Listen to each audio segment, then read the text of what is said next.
about about 90 days after the conference. So if you have to duck out or have to take another meeting, you'll be able to refer to this recording later.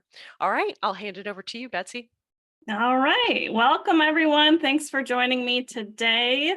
I know for me, it's a Friday afternoon. So if you're in the Eastern time zone, I really appreciate you taking time to listen in. And just all of you, I know how busy it is this time of year. So I want to just really express my appreciation that you took time out to join us and hopefully to learn and share together. I won't claim to have all the answers, but I really think as a group, we have, the best ideas in the world when we all get together. So feel free to share if I say something that reminds you of something that's worked well in your organization, or you have a question. I have the chat up in my other monitor, and we'll most likely have time for questions at the end. My little icebreaker question is in the chat, who's the best fighter, real or fiction? And I am not a boxing guru by any stretch of the imagination. I have 3 boys and I couldn't even find a boxing glove to use as a prop today. So this presentation used up all my boxing knowledge just to keep on the theme of the first rule of, and this link and the QR code will come back on another slide later, but the first rule of AI is that we make policies that don't talk about AI. So I'll talk about the pain points we've had at our asynchronous virtual school. I'll tell you more about our school in a minute. And love your ideas there. Yes, I wanted to play Eye of a Tiger, but for the Rocky fans out there, but I just didn't get it queued up in time. And then we will bob and weave through some of the best practices that we have tried, and maybe even some of the not so best practices that we have tried, and then hopefully knock it out to get everyone a little more prepared for the fall. I think that's what we're looking forward to at this point at our school, and hoping to start off on the right foot with some of the QM standards in mind that can help support that. And this is just a slide where I was going to introduce myself. So we're talking about fitness and boxing, and I'm not a medical professional. So that's just for fun and to give you another chance to get the QR code and the link if you need it for the slides. I'm Betsy Springer. I'm an instructional coach at the Gulick Virtual Partnership in Michigan, over here. But I live up here in Northern Michigan now. And I support a staff of about 30 certified teachers at our district virtual school. We are K through early college, and we are all subjects, all in-house teachers. We write content and we purchase content. And I think I already said we are asynchronous and pretty student driven. So they get to set our mantras anytime, any place, any pace. And we try to hold to that and let the student drive their education. We say we have about 1,100 students and no 2 students have the same schedule. So that is where I'm coming from. I'm also an ELA teacher. I teach language arts 6, 7, and English 12, along with some electives, including one that I wrote called Adulting 101. It's been really popular. It's a fun one to teach. And so that's a little bit about where I'm coming from. And so as an instructional coach, my staff come to me and they ask what they should do. So I'm going to talk today mostly about students using AI and how we're grappling with that. And we are still grappling with that.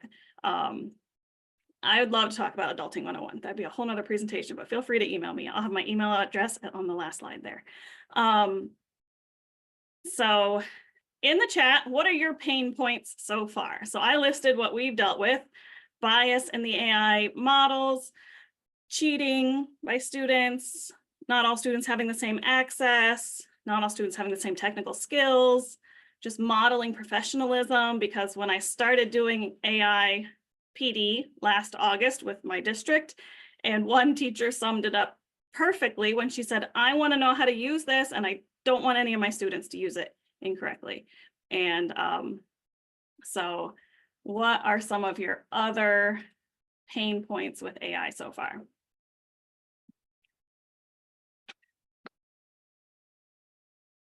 hey, it updates right as I do. I thought I'd have to stop presenting to get it to update. Go Canva. All right.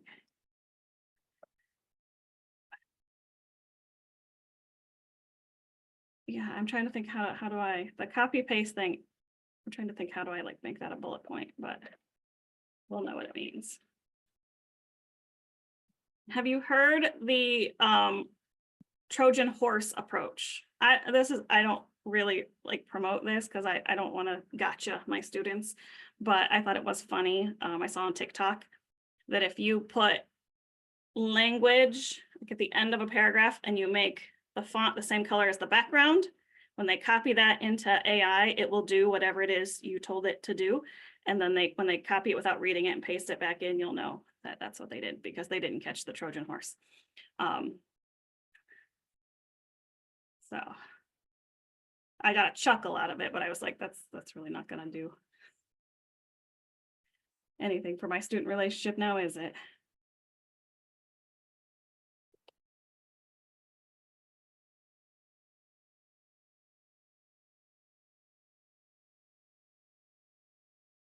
All right, I'm sure we could go through this all day, but those are some great ideas. I don't promise to tackle all of them, but we will talk about a couple. Did I go too far? Nope, that's the next slide. All right, so I made this little list of some of the QM standards and how they really can address the AI without talking about AI. I attended a conference with Michigan Virtual back in December and went to a session, well, lots of sessions, one specifically about legal guidance for AI. And I just find almost zero schools that have put language into student handbooks about AI use. But as we reflected on it, there are things you can do that never mention AI that would still make the use of it not the first thing a student thinks of, hopefully. If a student's determined to do it, I don't think there's much we can do. I remind the teachers that I coach that there's always that parent that did the science fair project for their kid, the perfect volcano. And that is just a fact of life, but we can help as many as we can. So if we set expectations early, I did that this semester.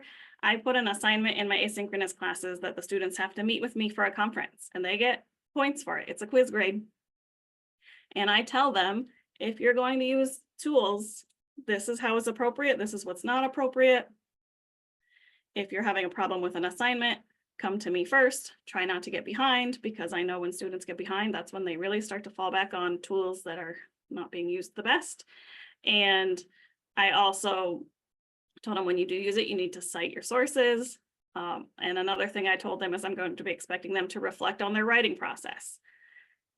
It's kind of back to that turn in your rough draft in your final copy.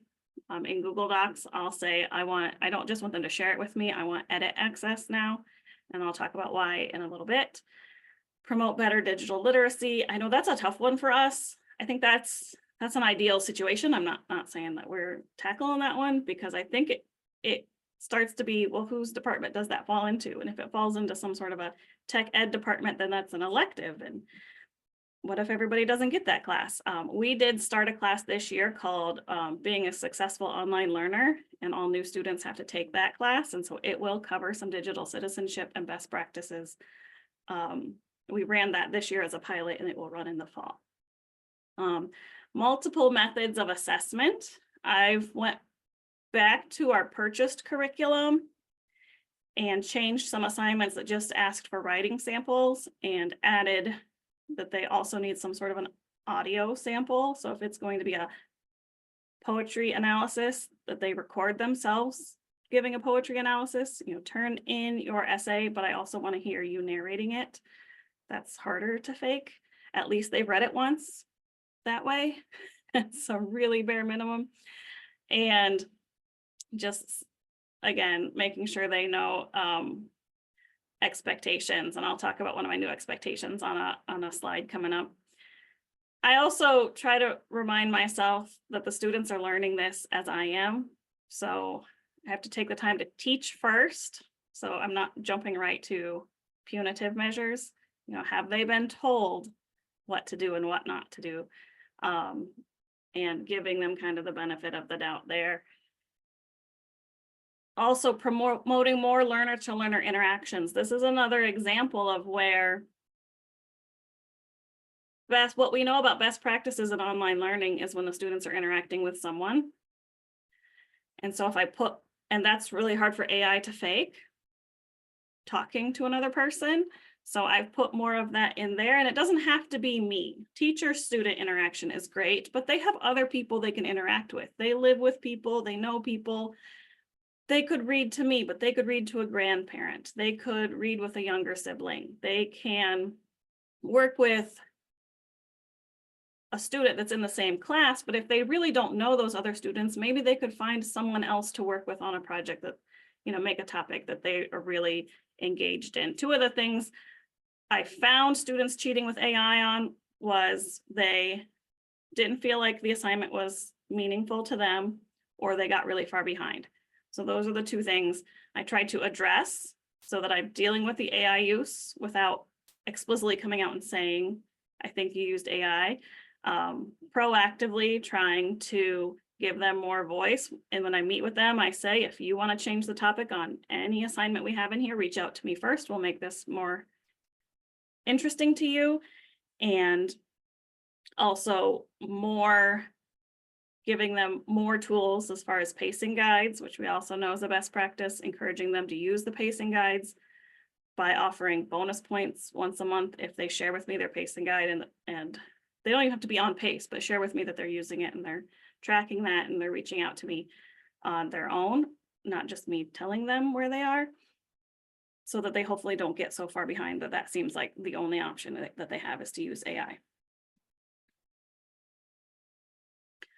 So here are a few examples. One thing I added, and this comes from the conference I went to and the legal advice we got, that every student's entitled to due process. So I can't just give a student a 0 and then say, prove you didn't cheat. That's not due process. So I have put in my course, this is posted from the beginning of the course. So it's not like this doesn't come up until I have a suspicion. This is posted and then enforced, that I can, since I think meeting with you for support is really important, I can always say on this assignment before I grade it, let's have a meeting and talk about it. And then I'll ask them kind of some leading questions. If I suspect AI use, I might pull out some really complicated vocabulary and say, can you define this word for me? And go about it that way. Then I will talk to them about what it is the assignment is assessing. If they understand it, then I'll say, okay, now you have, this is your grade. And then I'll say, tell me about how you put it together. And I have to say, they've all, the ones I suspected used AI that I approached in this format all came clean. Once the assignment was taken care of, they didn't just have a 0. We weren't working from that deficit. They all told me, and I learned some neat things about using AI, some uses I hadn't thought of. And, we're approaching it kind of collaboratively that way. So there's these graphics. If you have the link to my slides, you are welcome to use those. This one is not mine. I think I got it from, sorry, I didn't put on there where I got it from. I think a teacher shared it with me. This one I created, I was inspired by a teacher-facing little thermometer scale, and I just made a student-facing thermometer, and I post that in my classes. Advanced. Okay, there we go. A few other things we've explored as a new policy is just to tell students we're a Google district, so they have Google emails and they have Google Drive and all of that, that they need to use, this is not a policy that's set in stone yet, but it's one we're contemplating, that they have to use Google Docs and they have to give us edit access, because then you can see their version history. And when it goes from no essay to 5 paragraphs in 2 clicks, that's a little suspicious. And then you can have a conversation with a student or a parent. We also have installed or allowed for installation this Chrome extension called Brisk, and it lives as a little bubble down on the bottom right-hand corner of your screen. If you're in a Google Doc, you can click on it, and then you can click on the little hourglass, and it will show you how much time the student has spent editing that document. So that one's also just kind of useful. I don't go to a student necessarily with any sort of AI detection as my support, but if I do see, 56 minutes, they probably, did spend some time on that one. So, for sure, Sarah, that's where, yeah, if they would use those brain powers for good and not for evil, then we would really be better off. I am not sure about anything other than Google version history. That is the only thing I have attempted to use so far.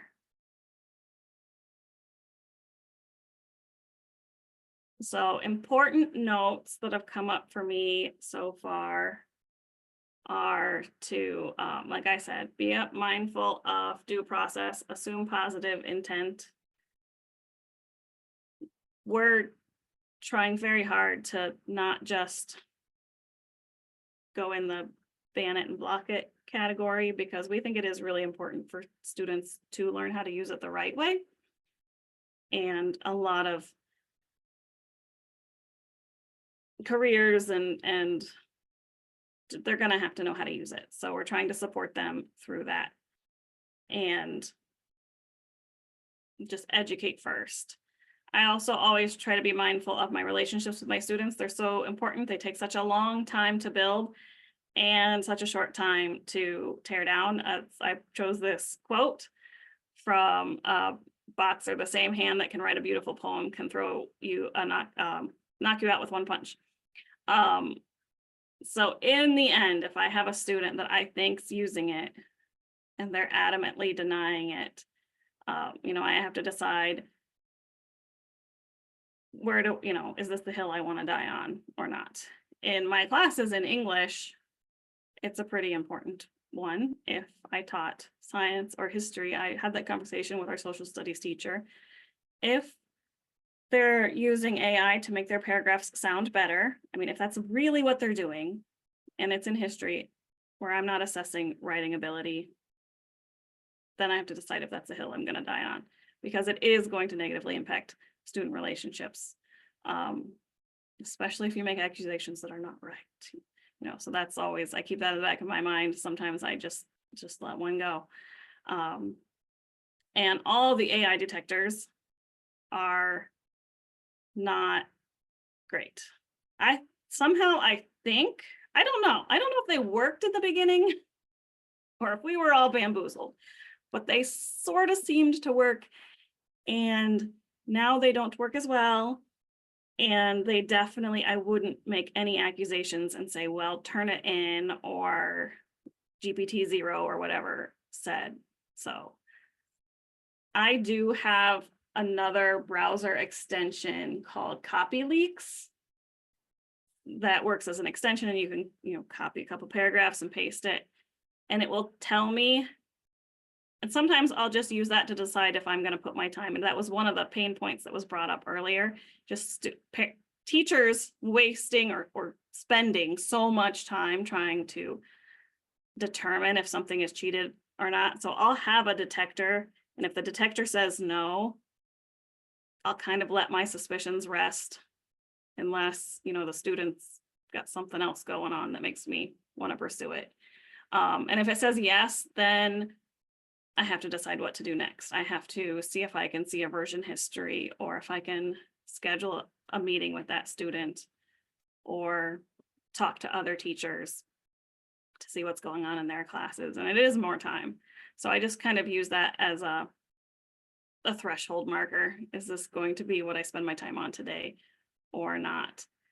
And oh yeah, for sure. The students learn how my only son is old enough to be on TikTok. Well, he will come rat out the students. He'll say, Mom, this is what they're saying about how to cheat. How to show that you're on Zoom when you're not really on Zoom, or how to fool the AI detectors. And I can say that I've run all those things through. I've run things I've written before AI was a thing through the detectors and had them flagged.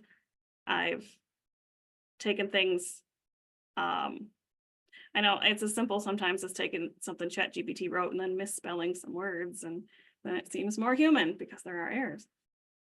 So that's just my little red flag about the AI detectors is they're not useful right now. I don't know if they will be in the future. There is some AI research that says the AI companies are going to need to know what text is AI generated in the future, because apparently it's not good for them to cannibalize themselves.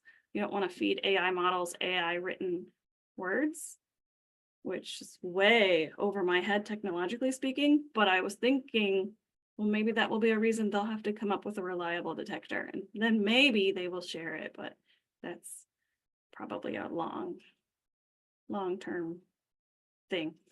Remember to support all students. I remind folks that students chose virtual learning for a lot of reasons, and we don't always know all those reasons. So that's where I want to respect all of those things. When I request a meeting, they can meet on Zoom, they can have their camera off, they can call on the phone, any sort of thing to just kind of lower the barrier for that being possible for every student that might need to do it. I try to resist making any accusations or punitive strategies if I haven't first educated the students.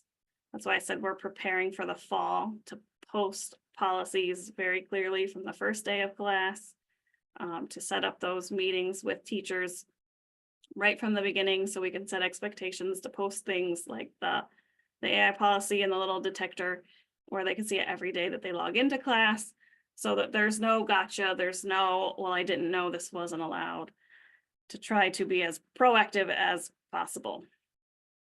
And then to pick my battles. I did have one student that adamantly denied it and was doing it, we know, in several classes. And it got to the point where we even had conferences with administration and learning coaches, and just couldn't prove it and couldn't, so we were stuck, couldn't get them to admit it. So in the end, as unsatisfying as it is, I return to the mantra that they're hurting themselves if they're not really learning it. And some of those are things that we've been dealing with in education since forever. This is just a different way, and maybe different students. That's kind of what shocks me sometimes, is when a new way to cheat comes around, or cut corners, whatever you want to call it, different students will latch onto that one that would have never, my students, some of them that are using AI would have never downloaded the answers from Course Hero. So it's like a little another tool in the naughty toolbox that we have to deal with.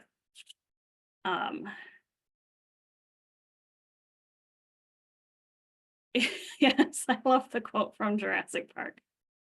That's what I've told myself. Sometimes my students will spend more time figuring out how to not do the assignment than it would take them just to do the thing. They'll spend more time, they'll write paragraphs emailing me to try to get out of a 1-paragraph assignment.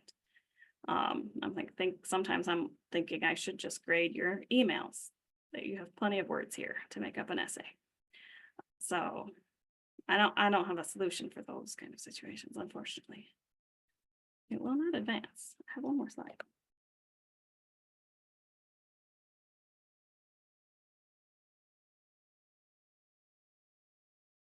Sorry, my screen is frozen. Thanks.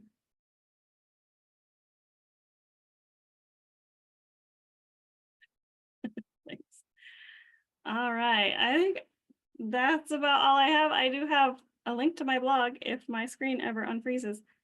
I might have to reshare. Exit full screen here. Okay, I'll bring back to it. But if you have any questions, you can unmute or put them in the chat.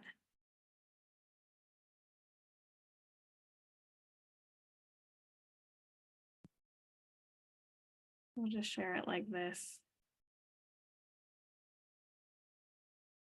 On my blog, I have some other examples of more how I've used AI as a teacher and some time saving things, some content generation things, and other topics.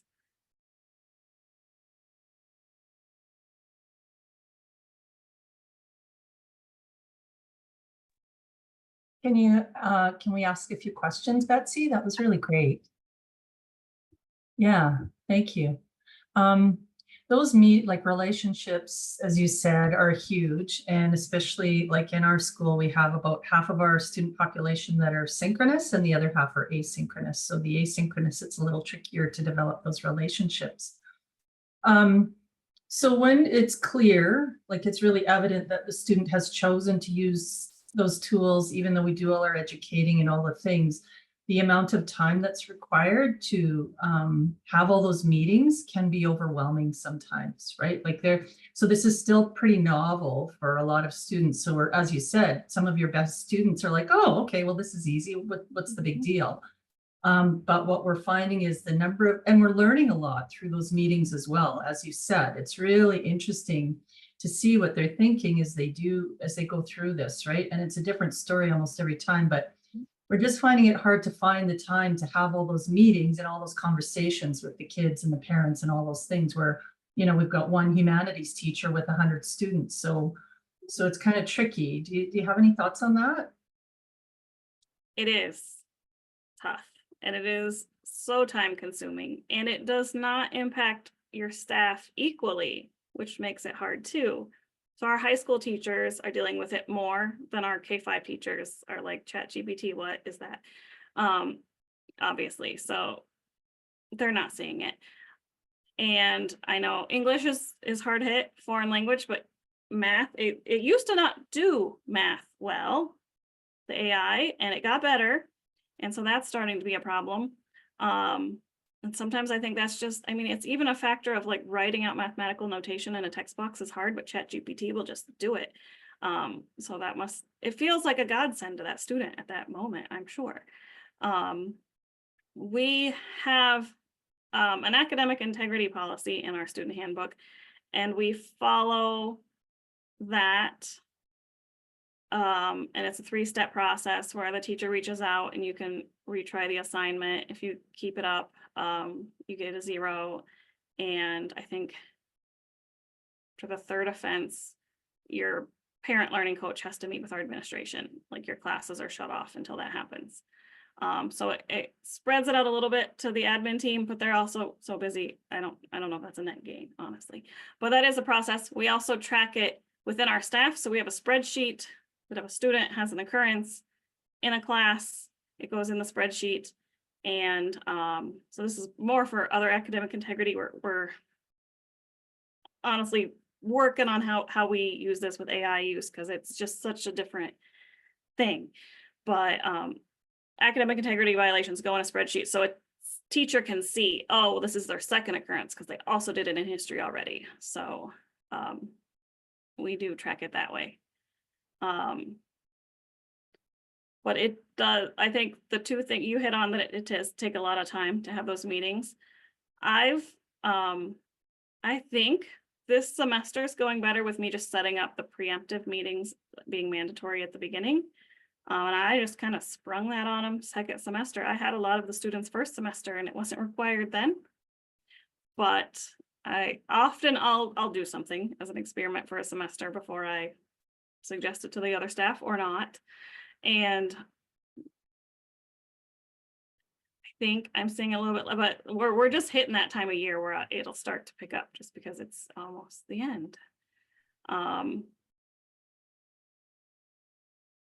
I'd love to chime in and Yes, absolutely. um, what you just said of being vulnerable and trying something to see if it works. Last semester, I was a little bit at my wit's end, and I said for the low stakes assignments that I can look at it and I know it's completely AI.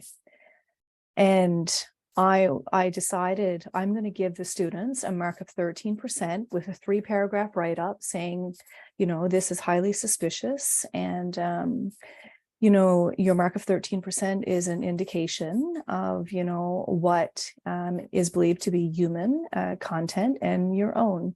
If you disagree, come back and see me. So this is the kind of low stakes assignments. Interestingly, very few will come back. Mhm. Now, the high stakes assignments are different, like that has to be dealt with in a different parcel. But it's interesting how, okay, here, this is what's been detected. You know, your grade for this assignment is now 13%. The number of students who will come back and challenge that are quite low. So that's been my little experiment. You know, you see what works, like what can I do? What is my new tool in the toolbox? I need a new tool too, right? Mhm. It's interesting, the psychology that I'm seeing unpack there, because they won't book a meeting and come in and talk about it. Mhm. That's similar to what I started last semester, was reassigning it and saying, I will grade this after we have met.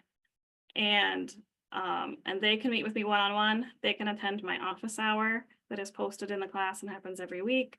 They can call or honestly text my phone. If they reached out to me by email, I'd probably make it work. But a lot of them just chose to take a 0. I did see that happening. I have had the most success with the proactive things, like the content that we purchase has essay questions, and some of them they existed before AI, but they're written in such a way it seems like they're perfect to put into AI. AI gives you a beautiful answer, so I've rewritten those questions, doing things like asking students to take a stand on something. AI will usually waffle, take both sides. I ask for a lot more rough draft and final copies, even on essay questions. Write a paragraph and then improve that paragraph, just so that they have to have read it once. I do more assignments where they can choose to, like I said, do an audio or come to my office hours and answer orally. Some of them, if writing is the reason they're using a tool because they don't feel comfortable writing, then they could answer orally through Zoom or something, and they'll do that before cheating. Not all of them, some of them. So I've put more of those things in there. That was kind of my answer to, I can't write a whole English curriculum for this year, and neither can the vendor we buy it from. But I can go in and take out 4 assignments and put in my own assignment that requires them to do some sort of collaboration or audio or presentation or something that's a lot harder to fake. And I can go into the tests and put in my own essay questions that follow the same principles, and then refactor how the test is scored, so that if they skip those essay questions that I wrote, the highest they can get is a 60. So I know they can use AI on the multiple choice stuff too, and there's no way I can detect that. But if I make those essay questions, and I teach ELA, so I feel like it's appropriate there to make the written responses worth 40% of the test grade, then that disincentivizes it more.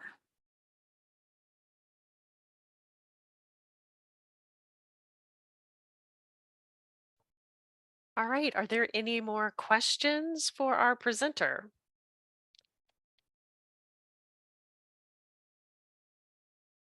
Okay, well, Betsy, thank you so much for your presentation. I just want to remind everybody to please fill out the survey when you log out of this session. We'll also have recordings available for 90 days after the end of the conference. So thank you so much for joining us, and we'll see you in the next session. Thank you. Have a great weekend.